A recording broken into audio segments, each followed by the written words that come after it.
नमस्कार साथियों, study point 99.9 में आप लोगों का स्वागत है। साथियों आइए आज हम बैटरी और सेल से जितने भी प्रश्न परीक्षाओं में पूछे जाते हैं उसको आज हम देखेंगे। साथियों 20 क्वेश्चन हमने पहले बता दिया था, इसके पहले वाले वीडियो में 20 प्रश्न हम लोगों ने कर लिया था। तो चलिए साथियों आज इससे आगे की वीडियो में देखते हैं कितना प्रश्न हो पाता है। साथियों हमारे साथ यदि आप बने रहेंगे तो यूपीपीसीएल टीजी2 और एएलपी टेक्नीशियन वाले जो अभ्यर्थी हैं साथियों उनका ट्रेड एकदम अच्छी तरह से तैयार हो जाएगा। साथियों तो चलिए वीडियो को शुरू करते हैं। तो साथियों जैसे कि आप देख रहे हैं पहला क्वेश्चन स्क्रीन पे दिखाई दे रहा है। पहला क्वेश्चन में दिया गया है कि प्राइमरी बैटरी में साथियों ऑप्शन दिया हुआ है रासायनिक क्रिया उत्क्रमणीय होती है, दूसरा दिया है रासायनिक क्रिया उत्क्रमणीय नहीं होती है, तीसरा दिया है कोई रासायनिक क्रिया नहीं होती है, चौथा दिया है रासायनिक क्रिया होती है। साथियों अगर ये जो क्वेश्चन पूछा है उसके अगर सीक्वेंस में देखा जाए तो जो प्राइमरी बैटरी या प्राथमिक बैटरी है उसमें रासायनिक क्रिया होती है, लेकिन ये जो सीक्वेंस पूछ रहा है उसमें उसके पूछने का उद्देश्य ये है कि क्रिया उत्क्रमणीय होती है या अनुत्क्रमणीय होती है, क्रिया उत्क्रमणीय होती है या अनुत्क्रमणीय होती है। साथियों क्रिया उत्क्रमणीय या अनुत्क्रमणीय ये पहले आप लोग समझ लीजिए। क्रिया उत्क्रमणीय का मतलब ये होता है साथियों अगर कोई भी चीज़ है उसका सिंबल इस तरह से बनता है। कैसे बनता है साथियों? इस तरह से, थोड़ा देख लीजिएगा आप लोग, ये इस तरह से सिंबल बनता है। इसका मतलब ये होता है अगर आप रासायनिक विज्ञान पढ़े होंगे तो उसमें ये सिंबल मिलता है। इसका मतलब ये होता है कि अगर कोई भी क्रिया हो रही है तो वह क्रिया का परिणाम भी मिलेगा, फिर दोबारा वह क्रिया क्या होगी, निष्क्रिय हो जाएगी, फिर उसका परिणाम मिल जाएगा। जैसे कि साथियों मान लीजिए आपने जल ले लिया, क्या ले लिया साथियों? जल। मान लीजिए H2O आपने ले लिया है और ये जब H2O क्या होता है साथियों कि मान लीजिए द्रव है, क्या है? द्रव। ये द्रव से क्या होता है, ठोस में बदल जाता है। फिर क्या होता है, ठोस से अगर गर्म करते हैं तो फिर द्रव में बदल जाता है। तो साथियों ये जो क्रिया होती है वो कौन सी क्रिया होती है? उत्क्रमणीय, यानी ऐसे सिंबल। तो उसी तरह से देखिए प्राइमरी जो बैटरी होती है आप लोगों ने देखा होगा कि रासायनिक जैसे सेल जो होता है, टार्च में जो सेल लगा होता है उसमें एक बार में रासायन भरा जाता है, उसके बाद वह चलता चलता जाता है, उसके बाद हम उसको फेंक देते हैं। इसका मतलब ये हुआ वो क्रिया अनुत्क्रमणीय हो रही है, सिर्फ इस तरह से सिंबल रहेगा उसका। ठीक है, तो इसमें ऑप्शन नंबर बी सही हो जाएगा। क्या हो जाएगा साथियों? रासायनिक क्रिया उत्क्रमणीय नहीं होती है। ठीक है, किसमें?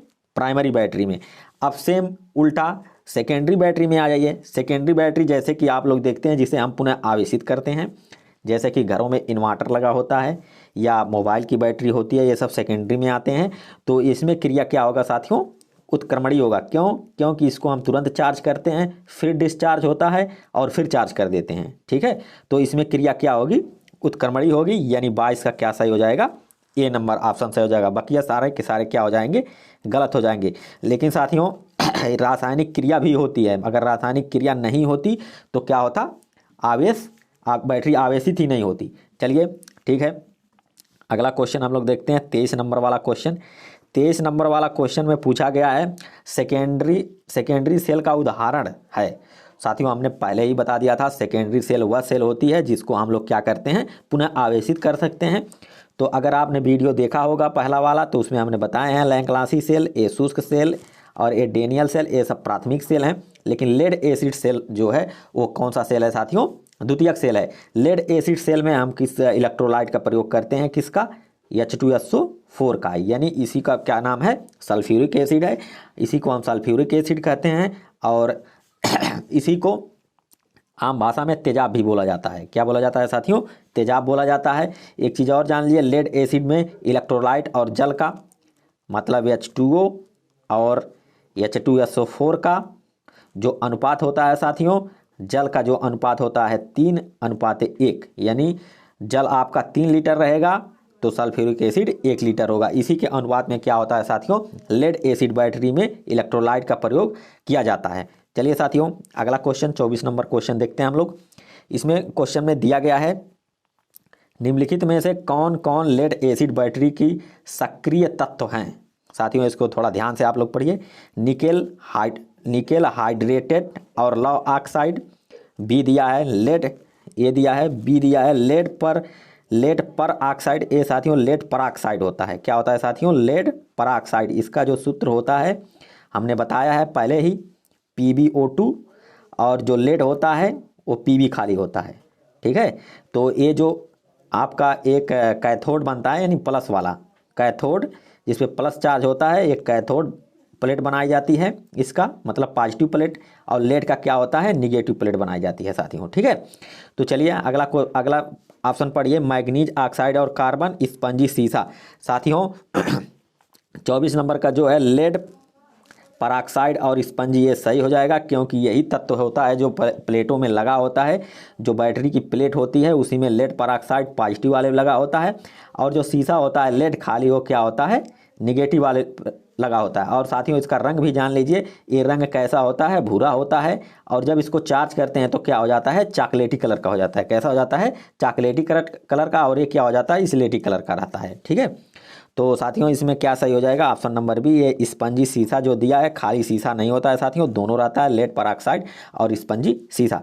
चलिए 25 नंबर क्वेश्चन हम लोग देखते हैं। 25 नंबर क्वेश्चन में दिया है कौन सा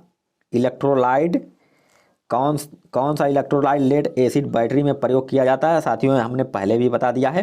ठीक है, तो इसमें लेड एसिड कौन सा होता है, सल्फ्यूरिक एसिड यानी H2SO4। बार बार कह रहे हैं साथियों, इसको याद कर लीजिएगा क्योंकि ये जो सूत्र है यही परीक्षा में पूछ दिया जाएगा तो गड़बड़ हो जाएगा।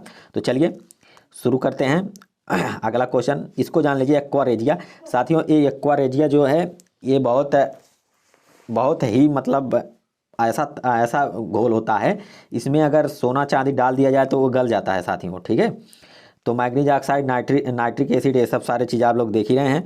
आइए 26 नंबर क्वेश्चन देखते हैं। 26 नंबर क्वेश्चन में दिया है निम्नलिखित में से कौन बैटरी की क्षमता व्यक्त करता है। साथियों जो 26 नंबर का क्वेश्चन है पूछ रहा है कौन बैटरी की क्षमता व्यक्त करता है। तो साथियों जो भी बैटरी की क्षमता हम लोग नापते हैं उसको किस में नापते हैं, एम्पियर घंटा में नापते हैं। किस में नापते हैं साथियों, एम्पियर घंटा में। इसको क्या करिए आप लोग गलत करिए, एम्पियर घंटा क्या करिए याद कर लीजिए। चलिए 27 नंबर क्वेश्चन देखते हैं। दिया है निम्नलिखित में से किस पर बैटरी की क्षमता निर्भर करती है। साथियों आप लोग जानते हैं जो बैटरी होती है, वैसे सिंपली भाषा में आप लोग देखिए, बैटरी अगर हम उसकी क्षमता को नापेंगे तो बैटरी कैसी होनी चाहिए, अधिक चार्ज होनी चाहिए, अधिक समय तक चलनी चाहिए। ठीक है, तभी वही क्या करेगा ये साथियों, निर्भर करेगा। तो देखिए पहला ऑप्शन दिया है डिस्चार्ज की दर पर। ठीक है, यह स्वतंत्र है तापमान पर, वाट घंटा पर। साथियों ये नंबर ऑप्शन इसका सही होगा। क्यों सही होगा, क्योंकि साथियों हम लोग जो बैटरी होती है उसमें हम ये देखते हैं कि ये कितना देर तक चल रही है बैटरी। ठीक है, जब हम किसी लोड से जोड़ते हैं इसको तो देखते हैं कि कितना देर बैटरी चल रही है, तो क्षमता इसी से हम क्या करते हैं, इसको नापते हैं। तो चलिए साथियों 27 नंबर क्वेश्चन का ऑप्शन नंबर ए सही हो जाएगा। अगला क्वेश्चन देखिए, यह क्वेश्चन फिर से दोबारा आ रहा है, बोल्ट शुष्क सेल का विद्युत वाहक बल कितना होगा। तो साथियों जो बोल्ट शुष्क सेल होता है उसका विद्युत वाहक बल जो होता है 1.5 वोल्ट होता है। कितना होता है साथियों, 1.5 वोल्ट। और बाकी के सारे 1.08 होता नहीं, ये तो गलत है। ठीक है, तो ऑप्शन नंबर डी इसका सही हो जाएगा। 29 वाला देखिए आप लोग, 29 में दिया गया है क्या होता है जब बैटरी डिस्चार्ज होती है। सेल की वोल्टेज घटती है। ठीक है, वोल्टेज बदलती नहीं है, सेल की वोल्टेज बढ़ती है। साथियों जब बैटरी डिस्चार्ज होगी तो क्या होगा। ठीक है, तो इसमें देखिए सेल की वोल्टेज घटती है, जब बैटरी डिस्चार्ज होगी तो साथियों ये जाहिर सी बात है, ये आप लोग भी कर सकते हैं कि वोल्टेज इसकी क्या होगी, घटेगी। ठीक है, वोल्टेज बदलती, ये तो गलत है। ठीक है, सेल वोल्टेज बढ़ेगी, ये तो बढ़ेगा नहीं, ये तो भी गलत है, ये भी गलत है। ठीक है, तो तीसरा नंबर देखिए आप लोग प्रश्न, ये सब क्वेश्चन आप भी कर सकते हो साथियों, लेकिन थोड़ा सा ध्यान लगाइए और सोचिए दिमाग से। चलिए देखिए 30 नंबर क्वेश्चन दिया है, निम्नलिखित में से कौन एसिड सेल में प्रयुक्त इलेक्ट्रोलाइट है। एसिड सेल यानी एडिशन सेल पूछा है साथियों, एसिड नहीं पूछा है, तो इसमें हम बता दे रहे हैं आपको। 30 नंबर का क्वेश्चन देखिए कि एडिशन सेल जो होता है साथियों, एडिशन एक वैज्ञानिक का नाम भी है जो बल्ब का खोज किया था, आप लोग उसको जानते भी होंगे। ठीक है, बहुत सर्वप्रथम बल्ब का वही खोज किए थे साथियों। तो इसमें जो इलेक्ट्रोलाइट का प्रयोग होता है कौन सा होता है, पोटेशियम हाइड्रोक्साइड यानी KOH का। किसका होता है, KOH का, इसी को बोलते हैं पोटेशियम हाइड्रोक्साइड साथियों। निकल हाइड्रेट का प्रयोग होता नहीं, सल्फ्यूरिक एसिड का तो आप लोग जानते हैं लेड एसिड बैटरी में होता है।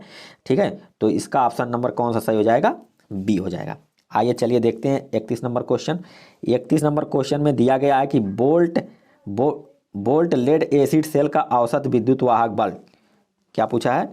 बोल्ट एसिड सेल का विद्युत वाहक बल। तो साथियों जो बोल्ट लेड एसिड सेल का औसत विद्युत वाहक बल यानी जो औसत पूछा है, ध्यान रहे, ठीक है, तो इसका क्या हो जाएगा 2.2 वोल्ट, ठीक है, लेड एसिड सेल का। चलिए अगला क्वेश्चन देखते हैं। ये तो डेनियल सेल का हो जाएगा, ये तो किसी भी सेल का नहीं है, ठीक है। तो अगला क्वेश्चन देखिए आप लोग। अगला क्वेश्चन दिया है कि इलेक्ट्रोलाइट का आपेक्षित घनत्व तो क्या होगा जब बैटरी चार्ज हो रही होगी। जाहिर सी बात है भाई, अगर इलेक्ट्रोलाइट का आपेक्षिक घनत्व कम होगा तो खराब होगी बैटरी, चार्ज ही जानिए कि डाउन हो रही है, ठीक है। अधिक होगा तो ये जानिए बैटरी चार्ज हो रही है, तो इसका क्या होगा, ऑप्शन नंबर बी सही हो जाएगा, ठीक है। और बाकी सारे क्या होंगे, गलत हो जाएंगे, ठीक है। तो 32 का बी ऑप्शन क्या हो जाएगा, सही हो जाएगा। चलिए अगला क्वेश्चन देखते हैं। अगला क्वेश्चन 33 नंबर क्वेश्चन देखिए। 33 नंबर क्वेश्चन आप लोग देखिए। 33 नंबर क्वेश्चन दिया है चार्ज सेल का अपेक्षित घनत्व होता है, मतलब जब सेल क्या होती है, चार्ज हो जाती है। द्वितीयक पर चार्ज का नाम जब आ जाए तो ये जान लीजिए हम कौन सा सेल यूज कर रहे हैं, द्वितीयक सेल यूज कर रहे हैं, ठीक है, पहला नंबर। तो 33 का ऑप्शन नंबर 1 हो जाएगा। जब चार्ज सेल का जो अपेक्षित घनत्व होता है वो कितना होता है, 1.25 होता है साथियों। कितना होता है, 1.25 होता है। चलिए 34 नंबर क्वेश्चन देखते हैं। 34 नंबर क्वेश्चन है इलेक्ट्रोलाइट का आपेक्षिक घनत्व क्या होगा जब बैटरी डिस्चार्ज हो, ठीक है। अब बैटरी भाई चार्ज होगी, ठीक है, तो चार्ज रहेगी तो उसका अपेक्षित घनत्व 1.25 होगा, जबकि बैटरी जब डिस्चार्ज होगी तो उसका अपेक्षित घनत्व क्या होगा, कम होगा साथियों। ये देखिए ऑप्शन नंबर इसका कौन सा सही हो जाएगा, बी हो जाएगा। ये तो चार्ज वाली है, ये भी गलत, ये भी गलत, ये भी गलत, ठीक है। चलिए आइए 35 नंबर क्वेश्चन हम लोग देखते हैं।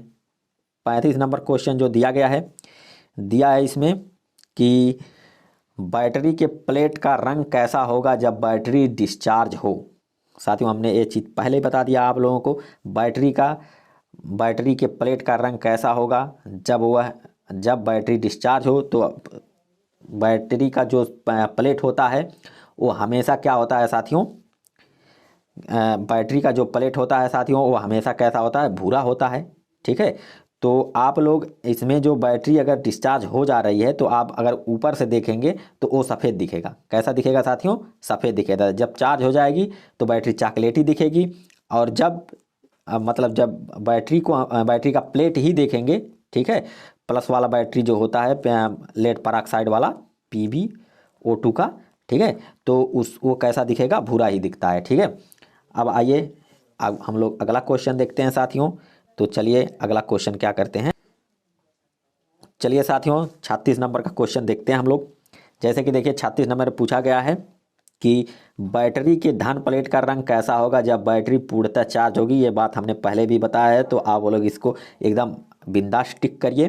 कौन सा सही होगा साथियों, चॉकलेटी कलर का होगा, ठीक है। 37 नंबर क्वेश्चन देखिए, बैटरी के ऋण प्लेट का रंग कैसा होगा जब बैटरी पूर्णतः चार्ज होगी। हाँ साथियों, ये जो ऋण प्लेट किसका बना होता है, लेड का खाली, ठीक है। जो धन प्लेट होता है यानी जो जो कैथोड होता है वो किसका बना होता है, PbO2 का। इस चीज़ को बार बार इसलिए लिख रहा हूँ साथियों ताकि आप लोगों को याद हो जाए, ठीक है।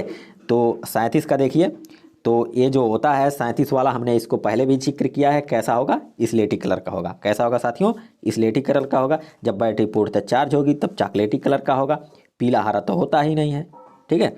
तो चलिए 38 नंबर क्वेश्चन देख लीजिए एक बार। 38 नंबर में दिया है किसके द्वारा इलेक्ट्रोलाइट का अपेक्षित घनत्व मापा जाता है। साथियों ये इंपॉर्टेंट क्वेश्चन है, ठीक है। तो हाइग्रोमीटर, देखिए इसमें कहीं है हाइग्रोमीटर, ऑप्शन नंबर बी क्या होगा, सही हो जाएगा साथियों। हाइग्रोमीटर नहीं साथियों, हाइड्रोमीटर, ठीक है।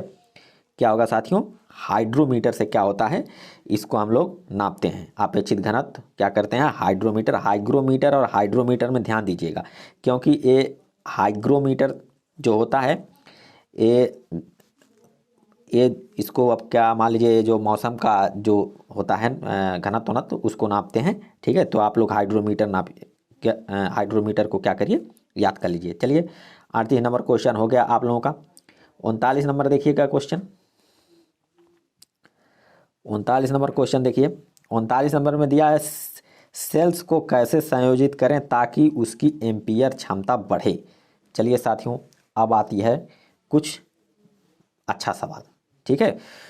तो इसमें एक होता है कि क्षमता पूछा जाता है, ठीक है। अगर आपको वोल्ट बढ़ाना हो, मान लीजिए 2 बैटरी ले लिए हैं आप, कैसा बैटरी, एक बैटरी ए है आपका, इसका धन चिन्ह मान लीजिए, रुकिए बता रहे हैं, मान लीजिए एक बैटरी ए है, इसका धन चिन्ह ए है और इसका माइनस चिन्ह है, ठीक है, और दूसरी बैटरी ए है। अब इसमें कह रहा है संयोजित सेल्स को कैसे संयोजित करें ताकि उसकी एम्पियर क्षमता, खाली क्षमता बढ़े, ना वोल्ट बढ़े ना कुछ बढ़े। तो जब भी इसको हम करते हैं तो इसको प्लस से प्लस में जोड़ेंगे, इसको माइनस में माइनस जोड़ेंगे, इसमें से इसमें 2 निकाल देंगे। इसका मतलब क्या हुआ, ये चीज़ें क्या हैं, समांतर क्रम में हैं। क्या है साथियों, समांतर क्रम में है, ठीक है। 39 का जो ऑप्शन नंबर बी है वही सही होगा, समांतर क्रम। क्या होगा, समांतर। इससे क्या होगी, बैटरी अधिक समय तक चलेगी, ठीक है। अगर बैटरी 12 वोल्ट की है तो वोल्ट क्या रहेगा, 12 ही रहेगा, लेकिन इसकी क्षमता जो है बढ़ जाएगी, मतलब ये अधिक समय तक चलेगा, ठीक है। अब आ जाइए सीरीज क्या होता है। मान लीजिए आप 2 बैटरी ले लिए हैं, ठीक है, एक धन प्लेट और एक ऋण प्लेट वाली, ठीक है। अब क्या हुआ कि 2 बैटरी को सीरीज में अगर जोड़ेंगे आप, मान लीजिए इसको प्लस को माइनस से जोड़ दिए और माइनस को प्लस से जोड़ दिए, ठीक है, तो ये क्या होगी, बैटरी की वोल्टता को बढ़ा देगा। क्या करेगा, बैटरी की वोल्टता जो होगी, ठीक है, उसको क्या करेगा, बढ़ा देगा। अब जैसे कि मान लीजिए बैटरी आपका 6 वोल्ट का है, 2, क्या है साथियों, मान लीजिए ए बैटरी 6 वोल्ट का है, ठीक है, ए भी 6 वोल्ट का है। अगर इसको हम, ठीक है, ए भी प्लस ए भी माइनस, तो इसको अगर हम लोग क्या करते हैं कि मान लीजिए सीरीज में जोड़ते हैं। सीरीज का मतलब ये होता है प्लस को माइनस से और माइनस को प्लस से, ठीक है। तो सीरीज में अगर जोड़ते हैं तो अगर 6 वोल्ट की बैटरी है तो इसका वोल्ट क्या हो जाएगा, 12 वोल्ट हो जाएगा साथियों, ठीक है। तो अगर भविष्य में 6 वोल्ट की 2 बैटरी है, उसको 12 वोल्ट में यूज में करना है तो आप लोग क्या करिएगा, सीरीज में जोड़िएगा। अगर आपको इसकी क्षमता बढ़ानी है, मतलब अधिक समय तक चले बैटरी, तो मान लीजिए 6 वोल्ट का है तो वोल्ट तो 6 ही रहेगा, लेकिन इसकी क्षमता क्या होगी साथियों, बढ़ जाएगी। मान लीजिए ये बैटरी 1 घंटा चलती है, ये भी बैटरी 1 घंटा चलती है, तो दोनों मिल करके कितना चलेंगे, 2 घंटा चलेंगे, ठीक है। तो चलिए अगला क्वेश्चन देखते हैं। 40 नंबर क्वेश्चन आप लोग देखिए। 40 नंबर क्वेश्चन दिया है लेड एसिड में सक्रिय पदार्थ होता है। चलिए साथियों, अब लेड एसिड हमने बार बार एक नाम लिखा है, ठीक है, उस नाम को आप लोग याद रखिए। देखिए तनुगंधकम, चलिए ठीक है, ए भी है। स्पंजी लेड पी भी होता है, ठीक है। गंधक साथियों जो होता है वो सल्फर ही क्या होता है, इसको गंधक ही कहते हैं, जिसका संकेत यस होता है, ठीक है। तो ये लेड परऑक्साइड पीबी भी होता है, ठीक है। ये ऋण प्लेट होती है, ये धन प्लेट होती है, तो उत्तर इसका कौन सा सही हो जाएगा, ये सभी सही हो जाएगा, ठीक है साथियों। चलिए अगला क्वेश्चन देखते हैं हम लोग। 41 नंबर का क्वेश्चन। तो 41 नंबर में देखिए क्या दिया हुआ है, दिया है निम्नलिखित में से किसमें बैटरी की क्षमता मापी जाती है। चलिए ठीक है, ये भी अच्छा क्वेश्चन है। इसका मात्रक पूछ रहा है कि निम्नलिखित में से इसकी क्षमता कैसे नापी जाती है। तो ये जान लीजिए एम्पियर घंटा में इसकी, ये क्वेश्चन पहले भी आ चुका है, हम इसको बता भी चुके हैं, ठीक है। 41 का डी क्या है, एम्पियर घंटा मापती है। चलिए 42 वाला क्वेश्चन देखते हैं हम लोग। 42 में दिया है कि कार्बन जिंक सेल में विध्रुवक का क्या कार्य है। चलिए ठीक है, अब इसमें देखिए विध्रुवक साथियों, 42 का जो पहले विध्रुवक समझ लीजिए, उत्पन्न हुई हाइड्रोजन के जल में परिवर्तन करना, ठीक है। यही क्या होगा इसका, ऑप्शन नंबर 1 ही सही होगा, क्योंकि जिंक के बर्तन पर होने वाली रासायनिक क्रिया की तीव्रता को कम करना, ये भी नहीं है। सेल का आंतरिक प्रतिरोध बढ़ाना, आंतरिक प्रतिरोध कौन बढ़ाएगा भाई, सेल को हमें अगर यूज करना है तो प्रतिरोध को हम एकदम क्या करेंगे, कम से कम करेंगे। उत्पन्न हुई ऑक्सीजन का शोषण करना, ये भी गलत है, ठीक है। तो ऑप्शन नंबर 1 इसका क्या होगा, सही हो जाएगा। अगला देखिए 43 नंबर क्वेश्चन। तो 43 नंबर क्वेश्चन हम लोग देखते हैं, इसमें क्या दिया गया है। चलिए विध्रुवक का कार्य शुष्क सेल में कौन करता है। चलिए ठीक है, विध्रुवक का कार्य शुष्क सेल में कौन करता है, तो मैग्नीज जो ऑक्साइड होती है यही क्या करता है, विध्रुवक शुष्क सेल में विध्रुवक का काम करते हैं, ठीक है। ये तीनों क्या हो जाएंगे, गलत हो जाएंगे। 44 नंबर क्वेश्चन साथियों, इसको ध्यान से थोड़ा देखिएगा। पूछा दिया है 144 एम्पियर घंटा बैटरी 9 एम्पियर करंट लगभग घंटों तक प्रदान कर सकती है। साथियों जैसे कि इसका सूत्र आप लोग जान लीजिए, ठीक है। क्षमता बराबर क्या होता है, यहाँ एक क्षमता ये जो 144 एम्पियर जो दिया है, ठीक है, मतलब प्रति घंटा, यानी घंटा मतलब इतना 144, मतलब 1 घंटा में इतना एम्पियर की धारा चल रही है, ठीक है। तो क्षमता बराबर आप लोग एक सूत्र याद कर लीजिए, क्षमता बराबर होता क्या है, ठीक है, धारा यानी I गुणे समय T, ठीक है। समय जो रहेगा वो घंटा में रहेगा, धारा जो रहेगा वो किस में रहेगा, एम्पियर में रहेगा। अब इसमें पूछ रहा है हमें घंटा, तो हम T को यहीं रोक लेते हैं, ठीक है, इक्वल टू, मान लीजिए I यहाँ है, क्षमता यहाँ है, तो क्षमता बटे क्या हो जाएगा साथियों, थोड़ा सा इस पर लिखने में दिक्कत होती है, क्षमता बटे क्या हो जाएगा, धारा I हो जाएगा। तो क्षमता हमारा कितना दिया हुआ है, 144 दिया हुआ है, क्षमता 144 बटे कितना हो जाएगा, 9, और 9 से जब काटेंगे आप तो 9 एकन्ने 9 और 9 छक 54, यानी 16 एम्पियर। देखिए कहीं 16 घंटा कहीं दिया है, ये 16 घंटा हमारा क्या हो जाएगा, सही हो जाएगा ऑप्शन। साथियों अगर घंटा पूछता है तो इसका मात्रक घंटा कहीं यहीं एच लगा दे, ए लगा दे, तो ए भी देखिएगा 16 16 चारों ऑप्शन दे देगा। मान लीजिए यहाँ ए लिख दे, यहाँ घंटा लिख दे, ठीक है, यहाँ वाट लिख दे, या यहाँ कुछ और लिख दे, तो कंफ्यूज मत होइएगा। अगर एम्पियर पूछेगा, ठीक है, तो वहाँ जो भी आएगा एम्पियर में आएगा। अगर ये एम्पियर प्रति हार्ट्ज पूछेगा, मान लीजिए क्षमता पूछेगा तो वाट में आएगा, ठीक है।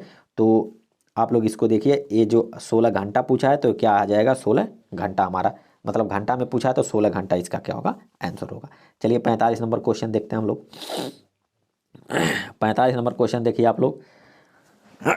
पूछा है निकेल आयरन सेल होता है। साथियों जो सेल में हम पढ़ाए हैं उसमें बताए भी हैं, निकेल जो जहाँ पर निकेल का प्रयोग होता है, ठीक है, उसमें आप लोग जा करके देख लीजिएगा, नहीं तो कमेंट बॉक्स में लिखिएगा, मैं एक बार फिर से इस सारे सेल को क्या करूँगा साथियों, बता दूंगा, ठीक है। तो देखिए जो इसमें होता है निकेल जो आयरन सेल होता है, ठीक है, इसमें तर सेकेंडरी सेल, शुष्क प्राइमरी सेल और शुष्क सेकेंडरी सेल, तर प्राइमरी सेल। तो ये जो निकेल आयरन सेल होता है साथियों, ये क्या होता है, सेकेंडरी सेल होता है। क्या होता है साथियों, सेकेंडरी सेल होता है। सेल का प्रकार पूछा है तो इसमें कौन सा सही हो जाएगा, ऑप्शन नंबर ए सही हो जाएगा। चलिए साथियों अगला देखते हैं। ये देखिए थोड़ा सा अगर ध्यान देंगे तो ये ऑप्शन सही कर लेंगे आप लोग, ठीक है। 46 वाला क्वेश्चन देखिए, क्या करेंगे यदि किसी लेड एसिड बैटरी को लंबे समय तक निष्क्रिय रखना हो। साथियों अगर हम कोई बैटरी है, ठीक है, उसको लंबे समय तक, यानी मान लीजिए बैटरी को ना हमें यूज नहीं करना है, ठीक है, तो इसमें ऑप्शन में दिया है, ठीक है, बैटरी को ओवर चार्ज कर देना चाहिए, ठीक है, बी दिया है इलेक्ट्रोलाइट निकाल देना चाहिए, प्लेट्स को आशुद्ध जल से धो देना चाहिए, डी दिया है बैटरी के इलेक्ट्रोलाइट निकालकर बैटरी को सुखाकर शुष्क ठंडे व स्वच्छ स्थान में सुरक्षित रख देना चाहिए। साथियों अगर आपको यूज नहीं करनी है बैटरी तो ये देख ही रहे हैं आप लोग, ऑप्शन नंबर डी इसमें क्या होगा आपका सही होगा। क्योंकि जो बैटरी लेड एसिड बैटरी होती है इसको अगर आपको रखना है तो इसको पहले नंबर इसमें जो इलेक्ट्रोलाइट H2SO4 का प्रयोग होता है उसको पूरा बाहर निकाल लेना चाहिए, ठीक है। उसके बाद इसको अगर आप धो देंगे, ठीक है, और अच्छी बात है, धो करके इसको बैटरी को क्या करते हैं, सुखाकर ठंडे व स्वच्छ स्थान पर सुरक्षित आप क्या करिए, रख देना चाहिए, ठीक है। तो ऐसा करने से आपकी बैटरी ख़राब नहीं होगी, ठीक है, बाद में आप इसमें फिर इलेक्ट्रोलाइट डाल करके इसको चार्ज करके यूज कर सकते हैं। तो चलिए 47 नंबर क्वेश्चन देखिए। 47 नंबर क्वेश्चन दिया हुआ है कि लेड एसिड सेल चार्जिंग के समय विद्युत ऊर्जा को किस ऊर्जा में बदलता है। चलिए साथियों अब आइए 47 नंबर क्वेश्चन दो दिया है, पूछा है, ये चीज़ हम पहले भी बताए हैं, लेड एसिड सेल चार्जिंग के समय विद्युत ऊर्जा को किस ऊर्जा में बदलता है, ठीक है, लेड एसिड सेल। अब आ जाइए 47 वाला ऑप्शन, 47 का जो होगा साथियों, अब इसमें पहला दिया है उष्मी ऊर्जा। उष्मी ऊर्जा तो साथियों मान लीजिए उष्मा के द्वारा जो भी ऊर्जा प्राप्त होता है उसे हम उष्मी ऊर्जा करते हैं। प्रकाश ऊर्जा, ठीक है, हमने बताया था कि ये जो होता है सोलर पैनल, ठीक है, इस प्रकाश ऊर्जा को हम क्या करते हैं, इसको या तो मोटर लगा करके यांत्रिक ऊर्जा में प्रयोग करें या इसको हम उष्मी ऊर्जा यानी बल्ब के रूप में प्रयोग करें। आप लोगों ने एक चीज़ देखा होगा थर्मल पावर, ठीक है, थर्मल पावर जो जहाँ से विद्युत पैदा होती है वहाँ से हम क्या करते हैं, कोयला या लकड़ी जला करके, ठीक है, एक बॉयलर लगा होता है, ठीक है, उसमें क्या करते हैं जलाते हैं, उसके बाद में ये बॉयलर जो होता है इसमें पानी भरा होता है तो भाप बनता है, भाप बनता है तो इसमें हम अल्टरनेट क्या करते हैं, लगाते हैं, वो अल्टरनेट घूमता है तब जा करके बिजली पैदा होता है। तो ये जो होता है ये उसमें ऊर्जा हो गया। अब आ गया भैया रासायनिक ऊर्जा। तो रासायनिक ऊर्जा का मतलब ये लेड परऑक्साइड रसायन ही है ना भाई, क्या है, लेड परऑक्साइड रसायन ही है, लेड भी है और H2SO4 भी जो है वो क्या है रसायन ही है। तो इसका ऑप्शन नंबर बी सही हो जाएगा। यांत्रिक ऊर्जा जान लीजिए, यांत्रिक ऊर्जा आप लोग, अब यांत्रिक ऊर्जा मान लीजिए किसी चीज़ को अगर घुमाते हैं, घुमा के ऊर्जा प्राप्त की जाती है तो उसको हम क्या कहेंगे, यांत्रिक ऊर्जा। जैसे कि जनित्र डायनमो है, डायनमो से हम क्या करते हैं, विद्युत ऊर्जा बनाते हैं, तो यांत्रिक ऊर्जा से विद्युत ऊर्जा में परिवर्तन कर देते हैं। अल्टरनेट वगैरह पढ़ेंगे तो उसमें सारी चीज़ आप लोगों को समझ में आएगा साथियों। 48 नंबर का क्वेश्चन देखिए, 48 नंबर में दिया है किस रूप में इलेक्ट्रोलाइट की अवस्था व्यक्त की जाती है। साथियों बहुत अच्छी सवाल है, ठीक है। ये जो 48 नंबर सवाल है ये थोड़ा बढ़िया है, ठीक है। अपेक्षित घनत्व के रूप में, आउटपुट वोल्टेज के रूप में, आउटपुट करंट के रूप में, अम्लीय अंश के रूप में।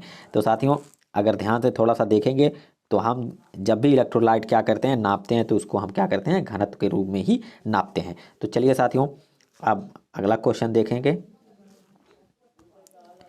साथियों चलिए आज तक यहीं तक का वीडियो है, ठीक है। अगला वीडियो हम एक वीडियो और बनाएंगे, उसमें सारे प्रश्नों को ख़त्म कर देंगे साथियों। तब तक के लिए नमस्कार।